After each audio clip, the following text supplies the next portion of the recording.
tarde. Hoje é um dia especial, um dia que o Senhor fez para mim e para você.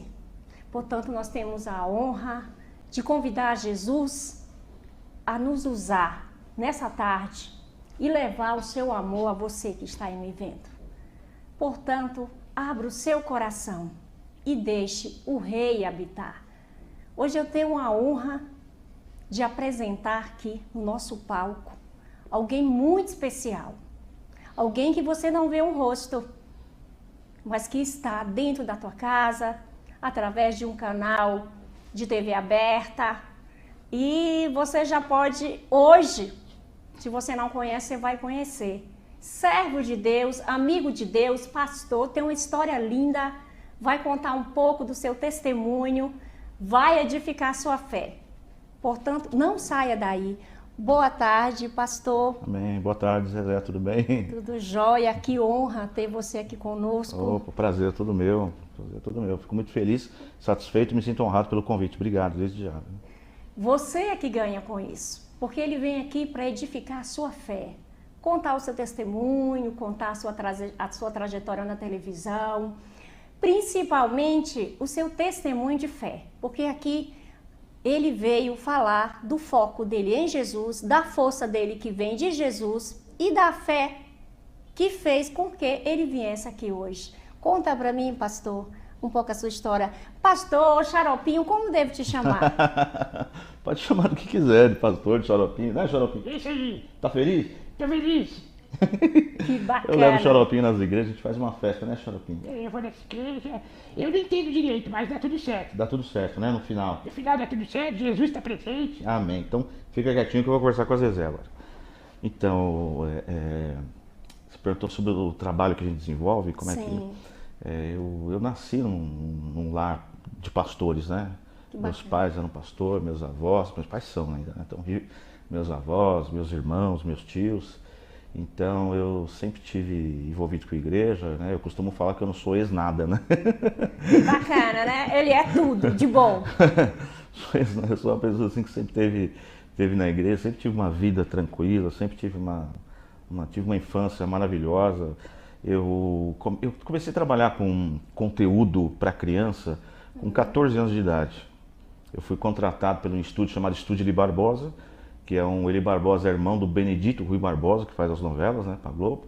Comecei a trabalhar com o irmão dele quando eu tinha 14 anos, e o Eli me ensinou a fazer roteiro, história em quadrinhos. Eu, com 14 anos, já era roteirista, história em quadrinhos. Eu tenho registro em carteira disso, inclusive. Que bárbaro. É, muito legal. E hoje em dia a gente vê essa moçada aí, só pode trabalhar depois dos 18, né? É um verdade, desperdício, gente, é um desperdício. desperdício. Porque existe um potencial Porque é muito uma grande época aí. que você está aprendendo, você está descobrindo, então a tua mente está bem aberta, né? Exatamente, eu consegui aprender muita coisa nessa época, foi muito importante para mim ter trabalhado. E quando eu estava com 16 anos de idade, eu tive uma doença que se chama diverticulite, foi diagnosticado e tal, e até marcaram o dia da operação. E eu resolvi, eu fiquei tão triste com essa doença, tão deprimido, Sim. tão mal, porque como eu cresci num lar de protestantes, de pastores e tal, a minha vida toda eu fiquei ouvindo sobre aquelas histórias impossíveis da Bíblia, né? Sim. Então eu passei a minha infância inteira ouvindo de mar vermelho que se abre, de Jonas e a baleia, de não sei o que, escada de Jacó, entendeu? De carro de fogo que pega Elias, de Sadraque, Mesaque na fornalha de fogo ardente. De repente eu me vejo com os médicos falando assim, você tem que operar, senão você ou fica inválido ou morre, porque se essa diverticulite abrir aí dentro do teu intestino, vai manchar o teu aparelho digestivo por dentro com fezes Meu Deus. e vai ser um caos. Isso eu tinha 16 anos quando foi diagnosticado esse negócio. E eu entrei numa depressão muito grande. E pelo fato de ter entrado nessa depressão por conta desse diagnóstico dessa doença, essa doença foi uma doença muito infeliz que fez com que eu emagrecesse 4 quilos por semana, parasse de andar, foi uma coisa assim muito forte. E eu não conseguia processar a informação de que eu, tendo 16 anos de idade, nascido num lar onde eu vi de Deus a vida toda, de repente eu estou sendo traído pelo destino, você está entendendo?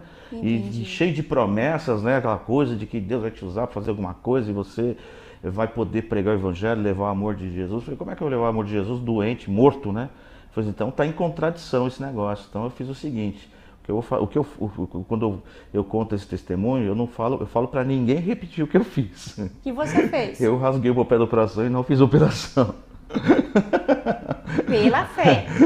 Não faça isso. Hoje, se eu tivesse que operar, eu operaria com o maior prazer, entendeu? Mas naquela ocasião, eu fiquei assustado com a operação, porque é uma coisa que ia ser feita através do reto, sabe? Ia enfiar aparelho lá no reto da gente. Eu fiquei assim, sabe?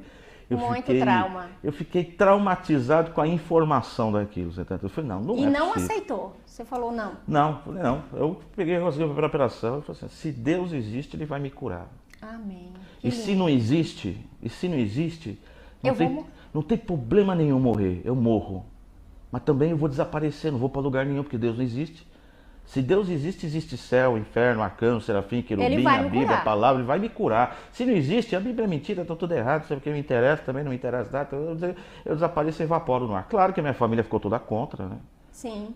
Todo mundo entrou em desespero na minha casa, pelo amor de Deus, não faz isso, você não pode fazer isso, porque você tem que ter fé. E a minha postura era assim, eu não tenho que ter fé. Na verdade, essa era a sua fé.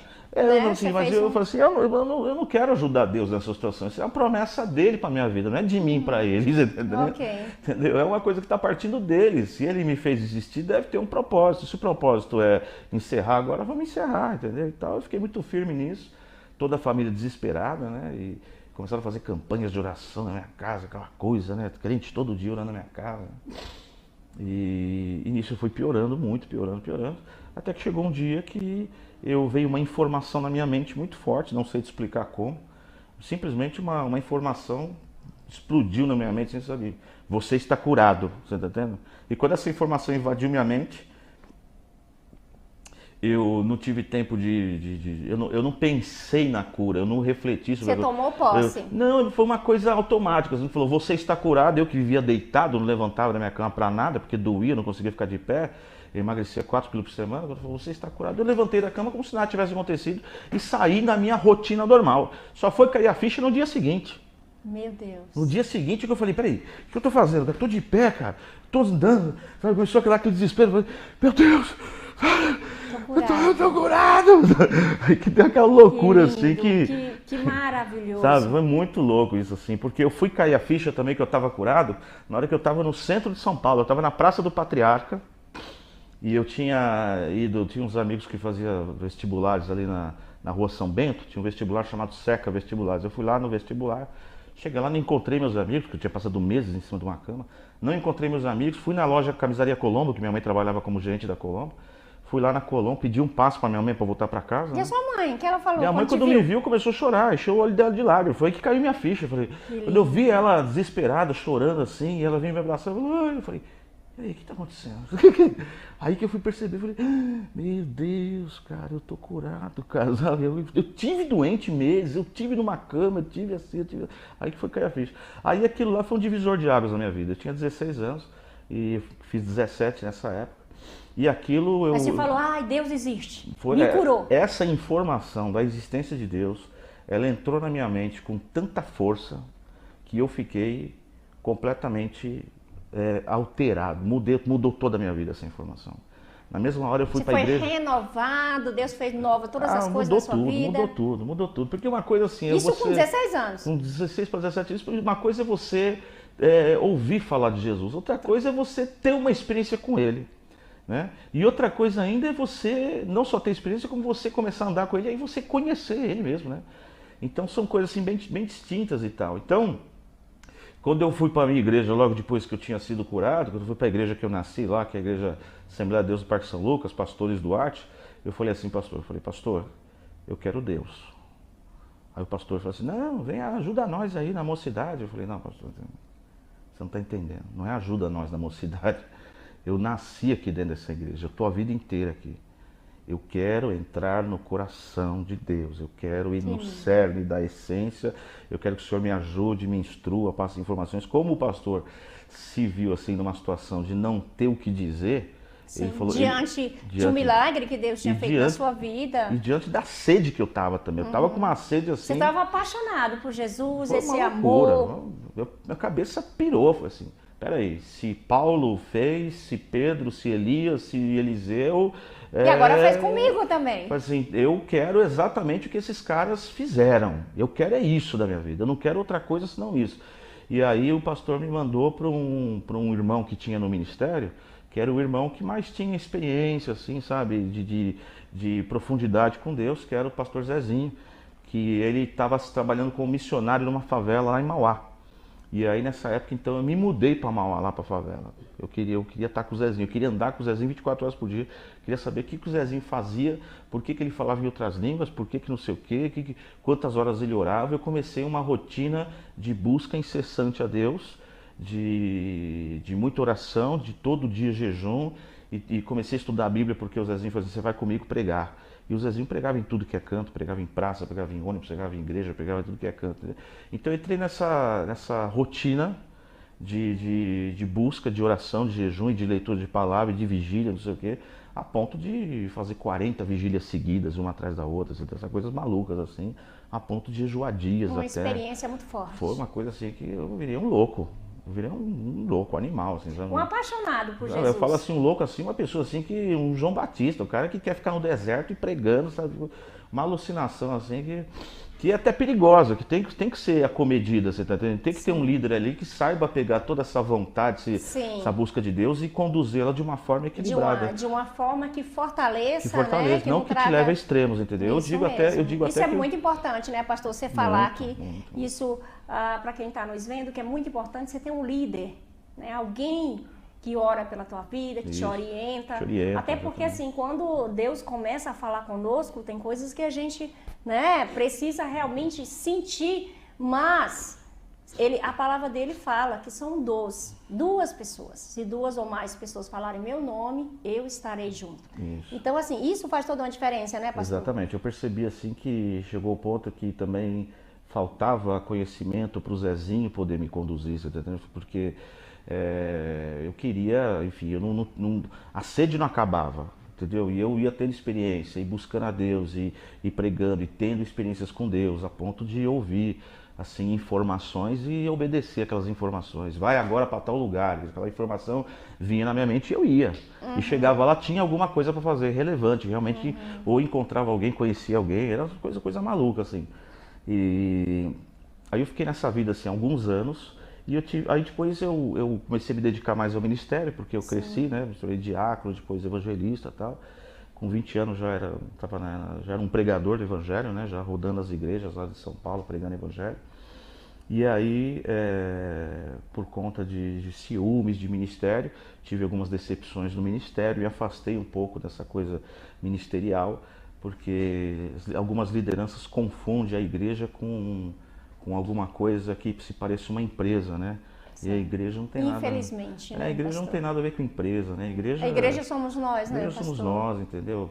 É para ser conduzido de uma forma assim, com muito tato, com muito carinho, né? Sem dúvida. A igreja é a esposa, é a noiva de Jesus, entendeu? Como é que você trata uma noiva, né? Sim, você com muito zelo, né? Com muitos adereços que você põe na noiva, cada detalhe. Eu costumo falar que mulher é um artigo de luxo, né? Tem que tratar bem, tem que, né, fazer a coisa... então assim, mas tem pessoas que tratam de qualquer jeito, assim como tem maridos que tratam a esposa de qualquer jeito, tal. Então eu me decepcionei um pouco, me afastei, mas sempre ali pregando e tal. Nessa época eu fazia roteiro já, fui convidado para fazer roteiro para o departamento Disney da Editora Abril. Que bacana. Era roteirista da Disney, eu fiquei bastante tempo escrevendo para esse departamento. Você faz um trabalho social muito especial, né, com as crianças. Faço também. Então aí eu comecei a trabalhar com bonecos, tive contato com bonecos. E quando eu tive contato com bonecos, fiz algumas peças teatrais de boneco para levar nas escolas. E depois que eu estava já com 24 anos trabalhando com escola e com bonecos, foi que o Ratinho ele veio para a TV Record, veio da Gazeta para a Record. E aí eu levei meus bonecos lá para ele ver. Aí conheci ele, conheci a produção, surgiu uma ideia da gente pôr um boneco no programa dele. E o boneco estreou em junho de 98, tá até hoje. E Xaropinho? Ratinho, quase 16 anos aí, Xaropinho. E o Xaropinho tem todo um público infantil, né? E assim, ele é muito especial, né? Quando o Xaropinho foi criado, o Ratinho colocou ele no ar para falar o que ele não podia falar. Ele não foi criado exatamente para criança, ele foi criado para falar o que o Ratinho não podia falar. Tanto é que o De programa... uma maneira mais suave, usando um bonequinho. E não, nem tão suave. Às vezes o Ratinho queria reclamar de um prefeito, mas ele não podia reclamar. Aí coloca o xaropinho. Ele podia colocar. Aí o xaropinho, eu vou falar do prefeito, sei lá, Zezinho, lá do Amapá, e aí você reclama com ele, fala que ele é safado, que ele é picareta. Eu falei, meu Deus do céu, Jesus. Aí entrava lá, o Ratinho, o prefeito de Mauá, prefeito, aí o xaropinho, ele é um safado, não pode falar isso, entendeu? Então, cara, não pode falar, mas era o combinado, entendeu? Então o xaropinho entrava assim para descontrair o programa. Às vezes o programa está muito pesado, um tema muito pesado, tipo, Sim. sabe, Aí morte, ele vem sei e lá. quebra Ele vinha tudo. e falava uma bobeira, assim, descontrair e tal. Ele foi colocado para descontrair, para tirar o peso, para aliviar, para ser uma coisa de escape assim, pro programa, entendeu? E o objetivo não era atingir as crianças, mas aí a gente começou a pegar o público infantil. O público infantil começou a ver, começou a gostar e virou esse sucesso todo. O Xaropim teve uma explosão de sucesso muito grande. E desde então vem acompanhando o E Ratinho. ele vem ficando mais ameno também, né? Foi aliviando. Com o tempo, eu fui pedindo pro Ratinho também, sabe? Falei, Ratinho, Bacana. O deixa eu Ratinho é ficar muito mais- especial, né? Mandamos aqui um abraço pro Ratinho, muito, né? muito. Ele não é só um patrão, ele é um amigo, ele é um paizão, ele é um cara que se preocupa com toda a equipe. Que bacana. Ele quer saber como é que está toda a equipe, se está tudo bem em casa, se estão se alimentando direito, se têm roupa, não tem, se está tudo em dia, se está endividado, se não está. Ele quer saber tudo, sabe? E ele se mete na vida da gente mesmo, ajuda, sabe? Ele não tem palavras para E descrever. você assim. com essa unção assim tão especial, com essa experiência de vida com Deus, como você coloca isso na televisão, junto às pessoas da tua equipe? Quer que eu fale isso agora ou no próximo bloco? Opa! Eu quero que você fale já. Já. Eu caminho dentro do SBT de uma forma muito tranquila, né? Eu não sou uma pessoa assim desesperada para pregar o evangelho lá dentro do SBT, não. Porque tudo tem seu momento, sabe? Então a gente não pode, eu faço questão de não pegar assim o evangelho, que eu considero a coisa mais importante da minha vida, e colocar assim de uma forma para que cause uma resistência nas pessoas, né? Sim. Mas você coloca de uma forma amorosa? Ah, né? sim, não, então, mas o que eu queria concluir assim, eu queria concluir dizendo que melhor do que a gente pregar o evangelho é a gente ser o evangelho. Quando Perfeito. você é o evangelho, Exatamente, essa é a essência de Deus. quando você é evangelho, qualquer coisa que você faça vai mostrar evangelho, vai mostrar Deus, vai mostrar o poder de Deus. Então a sua postura prega, né? Seu dia a dia prega, suas palavras prega, entendeu? O seu jeito de ser, as brincadeiras. Então tudo isso transmite Deus. E isso tem sido a maior ferramenta de evangelismo para mim, né, do SBT. Ser exatamente o evangelho lá dentro. Então conheço todo mundo gosta de mim, pessoas se aproximam, querem aconselhamento, outros querem oração, outros querem ouvir minhas pregações, outros se aconselham pelo Facebook, mas eu nunca preguei tanto o evangelho sem falar nada. Que bacana, essa é a diferença de um amigo de Deus. Então eu deixo para você aí o exemplo de Xaropinho. Ele ama genuinamente a Deus e ele coloca o amor de Deus junto às pessoas. Isso é fundamental na nossa vida.